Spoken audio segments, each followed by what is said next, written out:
Powered by the Montana Television Network. This is the Noon News from Montana's news leader. Good afternoon, and thanks for starting your week out with us. I'm Aja Goare. Our top story this half hour, the Billings police chief says officers attempted to end a 9-hour-long standoff at Big Bear peacefully, but the suspect would not surrender. 30-year-old Frank Joey Half Jr. of Crow Agency was killed after exchanging gunfire with police Saturday morning. Authorities say Half lived most recently in Great Falls at a pre-release center. The 8 officers who fired shots are on paid leave today. They're identified as Sergeant Harley Cagle, Sergeant Brandon Woolley, Sergeant Nate West, Officer Steve Swanson, Officer Tanner Buechler, Officer Darren Hayter, Officer Michael Urena, and Officer Ryan Kramer. Walmart employees told police Half was kicked out of the store for trying to steal firearms from Walmart.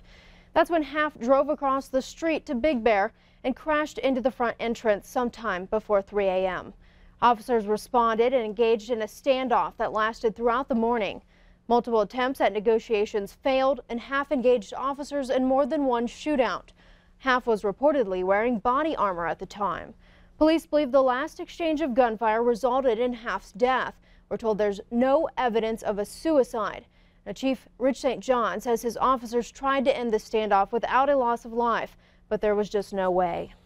Some of his actions were irrational. We know that he showed a propensity to fight and resist. Short of that, I really don't know what his motivation is, but he certainly caused a lot of mayhem, a lot of heartache for a lot of people. In these situations, our officers are victims of violent crime. They are victims here. Somebody used deadly force or threatened to use deadly force, and they were forced to protect themselves or others. An autopsy was set for this morning at the Montana State Crime Lab. It's unknown if Half was under the influence of any drugs or alcohol. Investigators believe the man who opened fire at a small Texas church yesterday, killing 26 people, was targeting his ex-wife's congregation. CBS's Meg Oliver reports. FBI agents are on the scene of the deadliest shooting in Texas history. A gunman opened fire inside the First Baptist Church of Sutherland Springs during Sunday services, killing more than 24 people. It was just so much gunfire.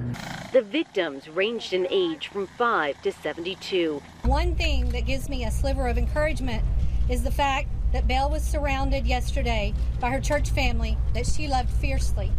Investigators identified the gunman as 26-year-old Devin Kelly, who lived about 35 miles away. Authorities say he opened fire on the church, went inside, and kept firing his assault rifle. When he left the church, a man who lives across the street engaged him in a gun battle. The shooter got in his truck. Johnny Langendorf and that neighbor chased after the gunman. We hit about 95 going down 539 trying to catch this guy until he eventually lost control on his own and went off in the ditch. We know during that pursuit, the suspect used his cell phone to notify his father that he had been shot and didn't think he was going to make it. Subsequently, he shot himself. The Sheriff's Department says Kelly's in-laws and ex-wife occasionally attended services at the church, but were not there on Sunday. Kelly served in the Air Force from 2010 to 2014. He was court-martialed in 2012 on charges he assaulted his spouse and child. He received a bad conduct discharge. The governor of Texas says Kelly applied for a gun permit but was denied. Meg Oliver, CBS News, Sutherland Springs, Texas. Authorities say the church service was being recorded at the time of the shooting, but the video did not show much. A massive fire has claimed one of Willoughby's last timber industry companies. Investigators are trying to determine what caused Sunday's fire, which burned more than 10 hours at SK Finger Joint. The business is located at the old Stimson Lumber Company site on Industry Way. The business, which opened in 2014 under a former Stimson employee, has burned to the ground. Some firefighters do remain on scene today. Only one minor injury was reported. And a fire that damaged part of the Home Depot store in Billings is under investigation today. That fire was reported at the store on King Avenue late last night. Fire officials say the blaze caused $50,000 in damages to the garden store. No one was in the building at the time and no injuries were reported. A Billings man is dead after a head-on crash south of Townsend on Saturday. Authorities identified him today as 37-year-old Tanner Moe. He died in that crash on U.S. Highway 287 south of Townsend. The 37-year-old man lost control of the vehicle, striking another pickup. MHP says he died on the scene. The other vehicle had 4 occupants who were all transported to the hospital with injuries. Speed is a suspected factor. Road conditions were snow-packed with ice at the time of the crash. And icy roads were likely to blame for a crash that sent a vehicle into a home on Rimrock Road in Billings. The driver, a 23-year-old Billings man, lost control of his vehicle and struck the lower part of a 2-story duplex on Sunday. The driver suffered minor injuries and the occupants of the home were not harmed. The driver, though, was cited for careless driving. A hunter in Teton County, Montana, shot and killed a grizzly bear after it charged him on Saturday. 2 men were pheasant hunting near Pendroy when a female grizzly bear approached with her 3 cubs. The bear charged the hunter's dog, prompting one of the men to shoot into the air and yell at the bear. The hunters then shot and killed the bear after it charged at them. The Montana Department of Fish, Wildlife and Parks has investigated. Under Montana law, it is illegal to shoot a grizzly bear unless it is in self-defense.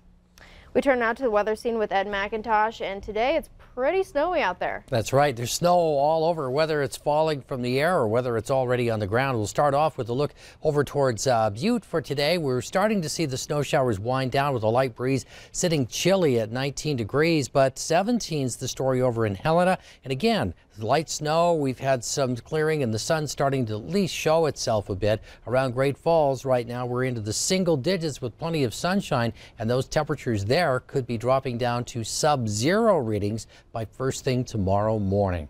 As the sun's starting to break through southern Montana and northern Wyoming, we'll start to see a shift in the weather pattern. We'll show you more on that with the forecast details coming up here in just a few minutes. Thanks, Ed. We'll take a closer look. During a joint news conference with the Prime Minister of Japan in Tokyo, President Trump called the Texas church gunman deranged and said the massacre was a mental health problem. CBS's Stephen Portnoy has more on the president's visit.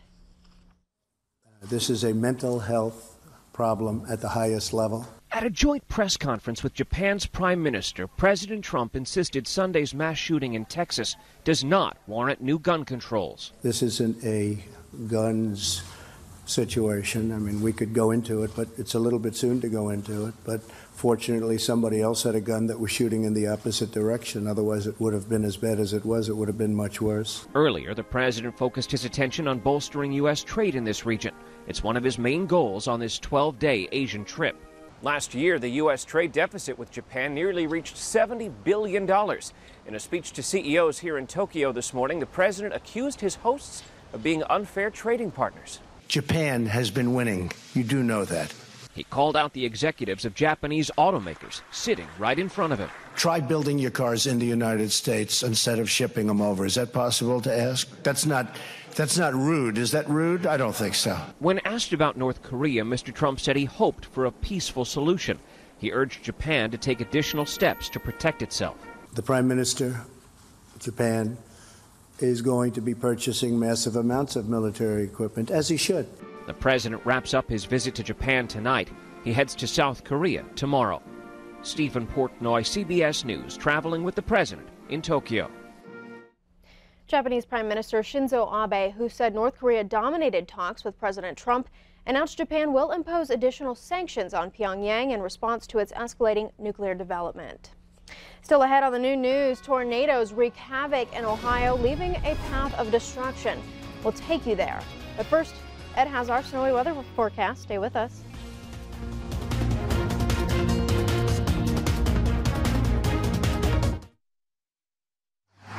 You're watching